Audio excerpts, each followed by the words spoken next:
Hey guys, welcome back to another video. I'm Sbahle I'm, and this is my channel. Thank you so much for clicking on this video. If you are a regular subscriber, thank you honey. Mwah, mwah, mwah.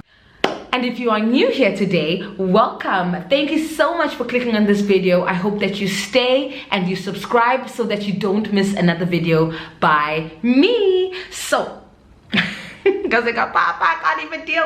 I'm excited, but I'm nervous.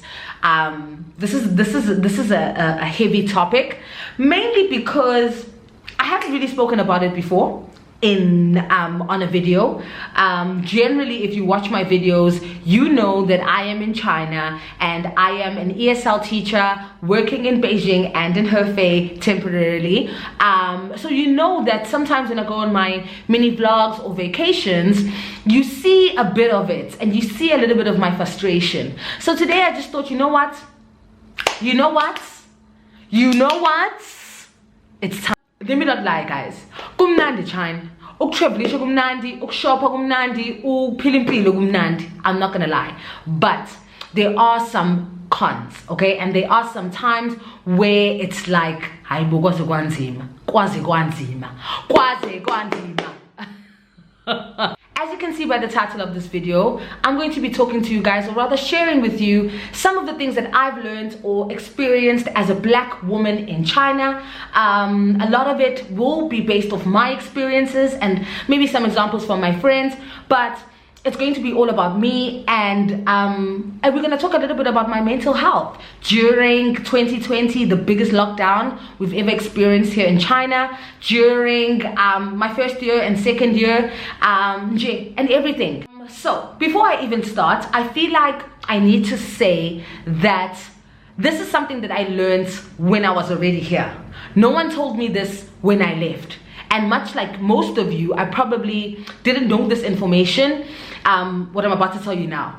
So I'm going to tell you this first, okay? Because that has then also shifted the way I think and the way I look at situations now when interacting with naive Chinese people.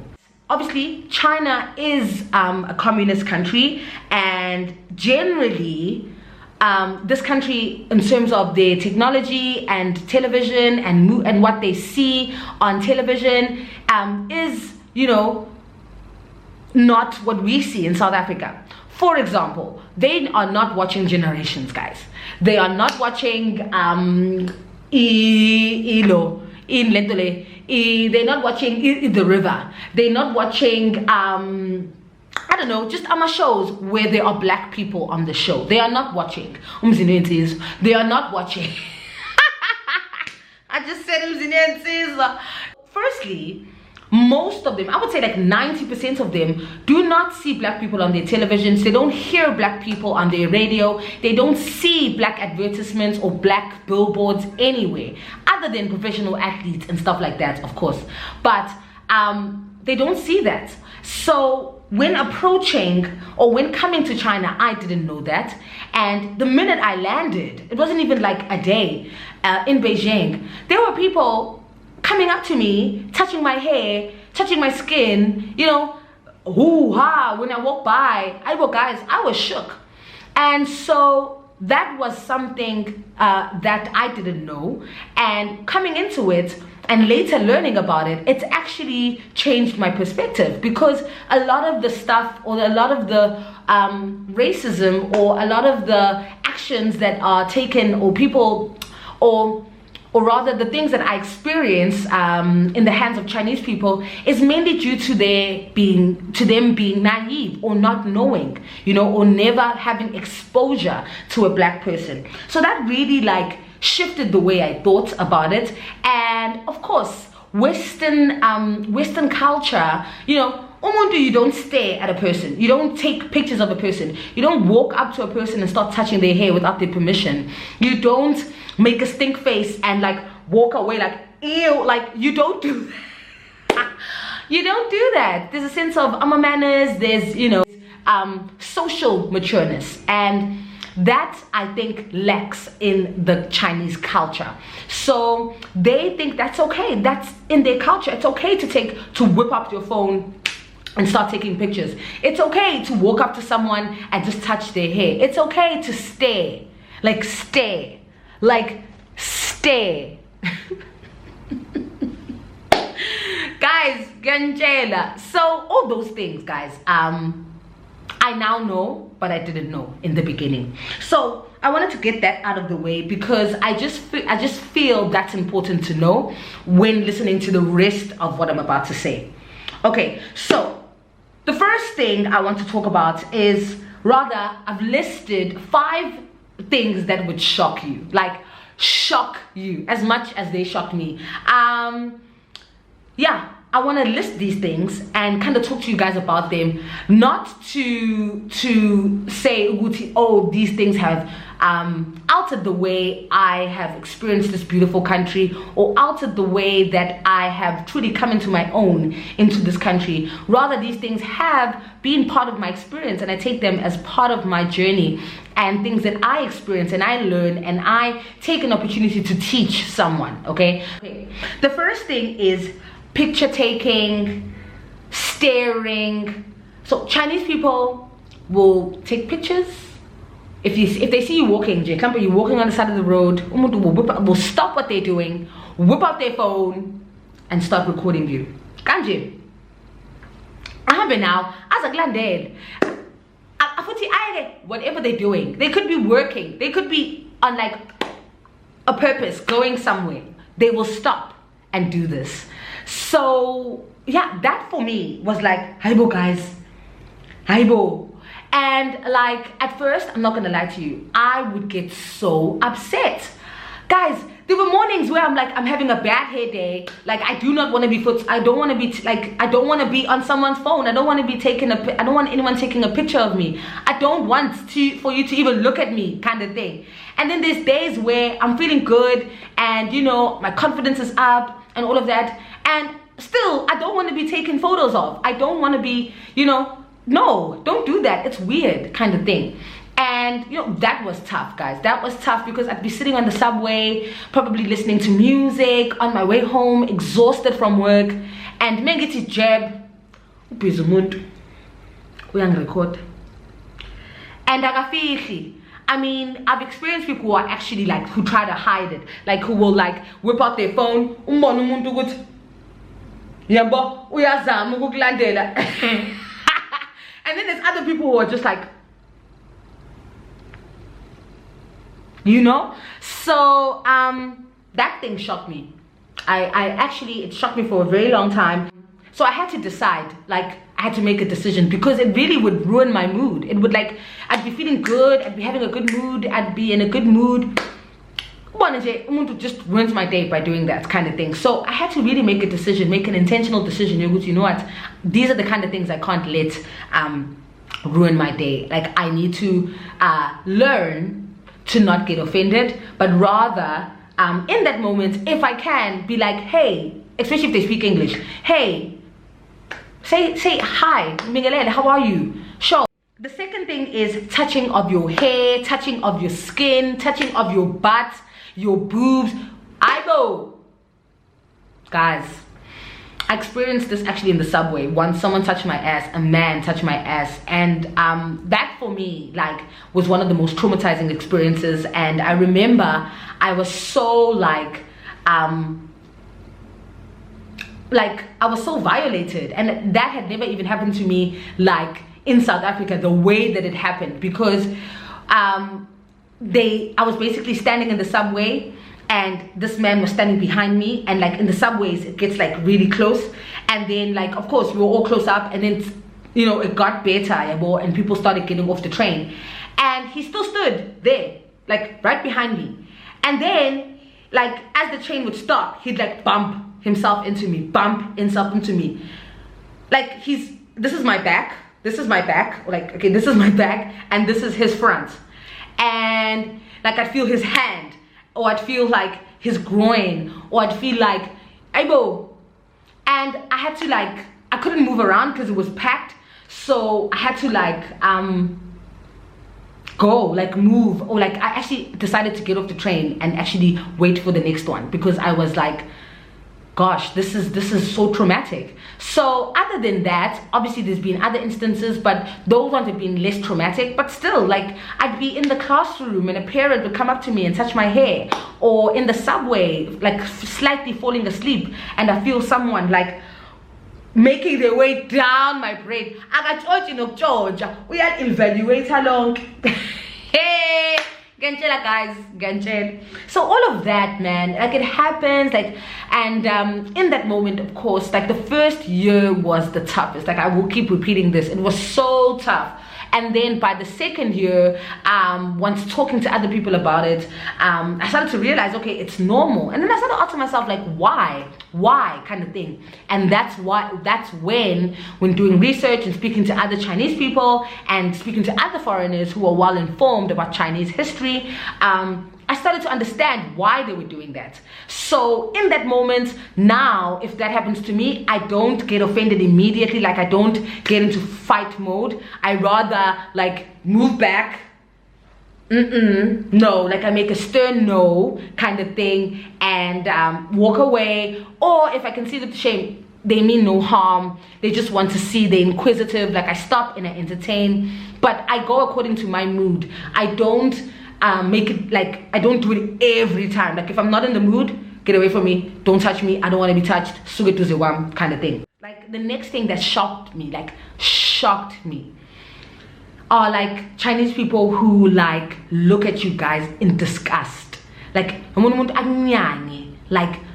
at you like you stink, like, oh my goodness, love, guys, I smell good, I got my Dior on, like, I look good, I feel good. Umuda come and said, Kanje, to your face. Can you imagine? Like, that thing messed me up. Like, for a good 6 months, guys. Like, I couldn't, if I sat in the subway and there's a space next to me and guys, the subway is packed. No one's gonna sit next to me. Like, that would happen. Like, I mean, it doesn't happen all the time, but I would say 50% of the time, you know, someone will sit or someone won't. And and in that moment, in the first year, like, I would be like, oh my goodness, do I stink? Are they disgusted by me? There were so many things going through my mind.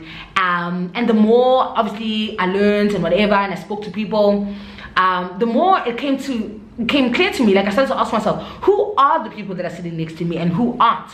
And it was clear that it was either young people, educated people who were sitting next to me. Like, either young, educated, well-traveled, being exposed to, you know, international life.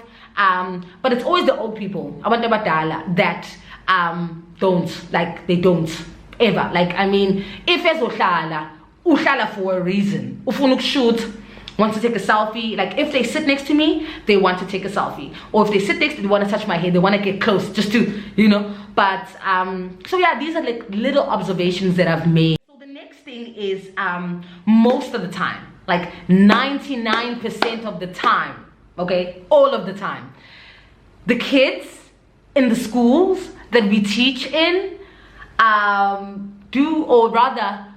the new kids, right, the kids that come into the program, don't know or have never been exposed or have never seen a black person in their life. So I walk into the classroom, it's my first day, let's go, I'm gonna see the kids, I'm excited. Did the kids not scream? If I come close, if I try to touch them, at first I thought, okay, you know, it's because I'm a foreigner, generally. And then it started to be clear, okay, the white teachers or the European teachers were okay. Like, they didn't have a situation where the kids be crying, wouldn't want to touch them. And that's only because on Chinese television or in Chinese media, you know, white people are seen as, you know, beautiful, and the lighter you are, the more beautiful you are. So the darker I am, the dirtier I am, or the scarier I am. Kantabaz, Abazi. Abazi.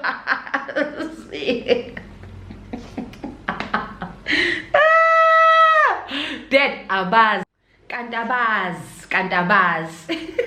So yeah, guys, that was a shock for me. Like, the kids were like shook. And then as time went by, né, and like obviously you're teaching the kids, they fall in love with you.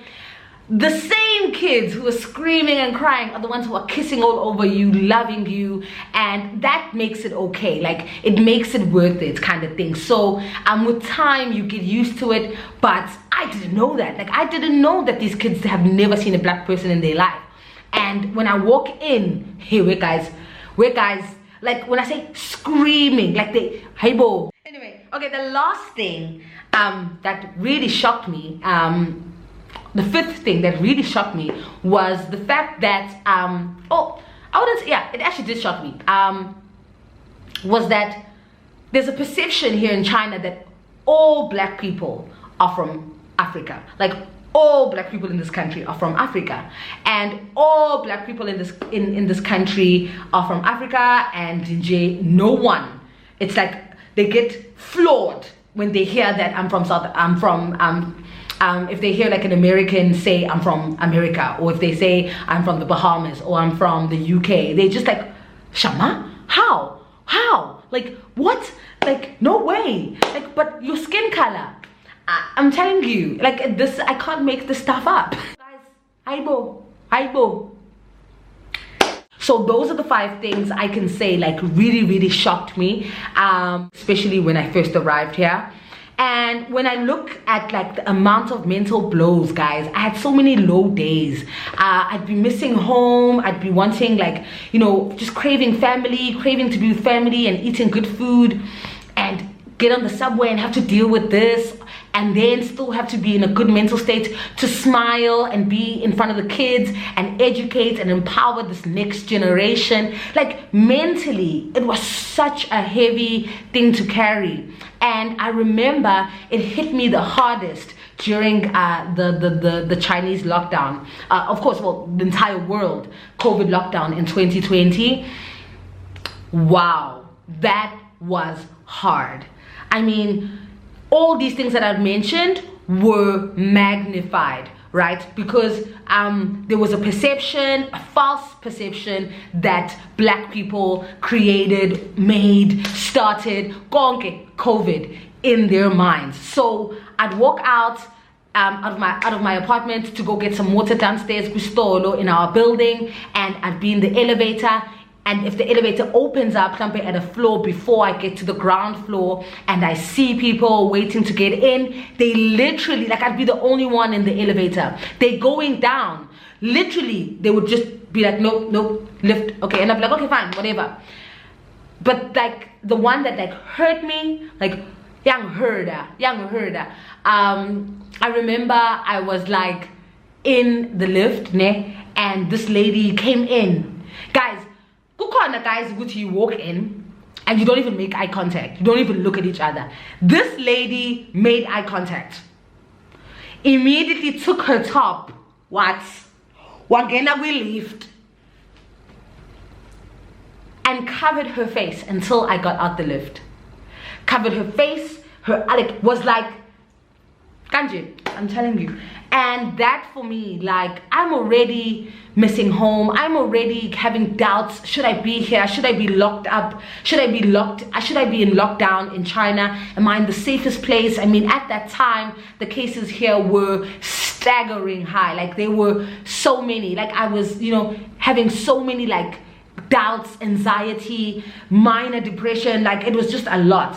And like, having to deal with that, guys, was so difficult. And now when I think about it, it's like I really did get like in a hole. Like I started to like not wake up, like I'd sleep through the day, ngivuke at night, eat, go back to bed. If it wasn't for my online teaching at home or in my place where I had to wake up and teach, that was the only reason I'd get out of bed. Like, I was in bed the whole day, sure, I couldn't face to leave the house just because I couldn't deal with them pointing or them like like walking away, like running away. Like, guys, I'd be walking and they run in the opposite direction kind of thing. And that was so tough, especially because when it started and COVID was still very like, there wasn't a lot of research about it.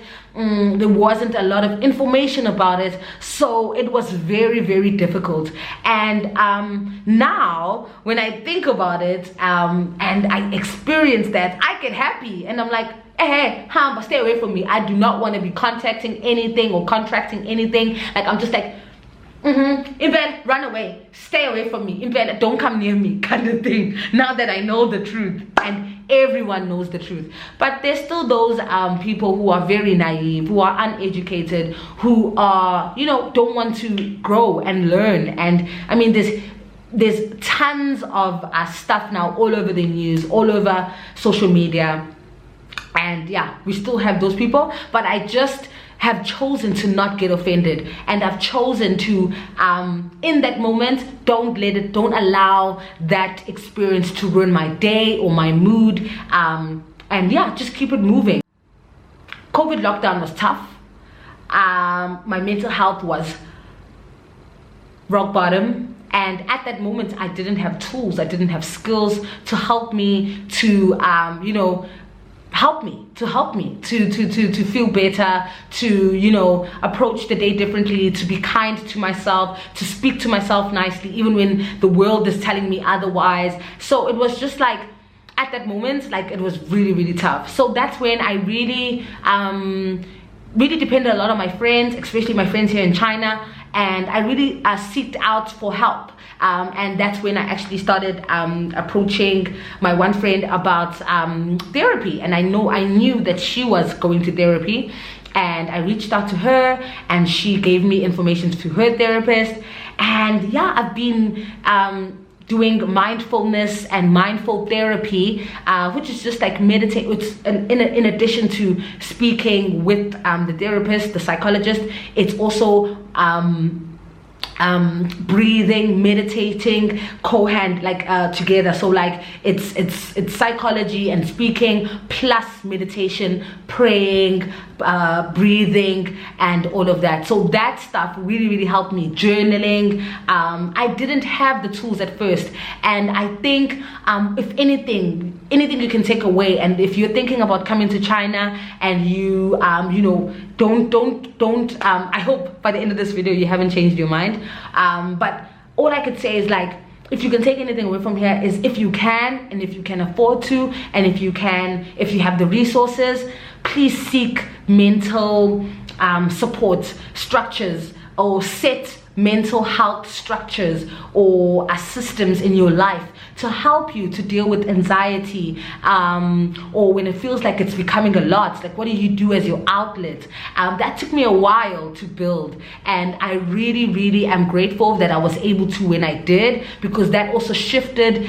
the trajectory, or the way that my experience here in China was thereafter the COVID lockdown in 2020, because now I'm not afraid to go to a new city and start afresh, because I'm like, YOLO, man. I mean, I've got the tools. I'm a good teacher. I can get into a space on my own. I can walk. I can go to restaurants. I can solo date. Like, there's so much stuff that I can do confidently that that when I do experience that stuff that I was explaining in the beginning, someone taking a picture of me, someone touching my hair, I don't let that ruin my day. Like, it's in that moment, okay, sharp, let's keep it moving kind of thing, because I'm here now and I want to make the most out of it. So yeah, I've said a lot.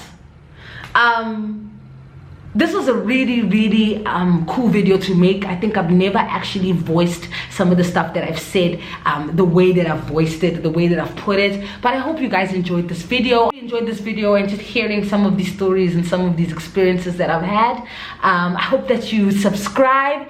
We're on the road to 1,000 subscribers in this channel. Guys, this has been the best thing for me, as an outlet, as a way to, speak and have fun and document my journey. So I hope you guys are enjoying it, and if you enjoyed this video and you haven't subscribed already, please do subscribe, give me a thumbs up, share, and let's get this channel to 1,000 subbies. Thank you so much for watching. See you in the next video. Mwah.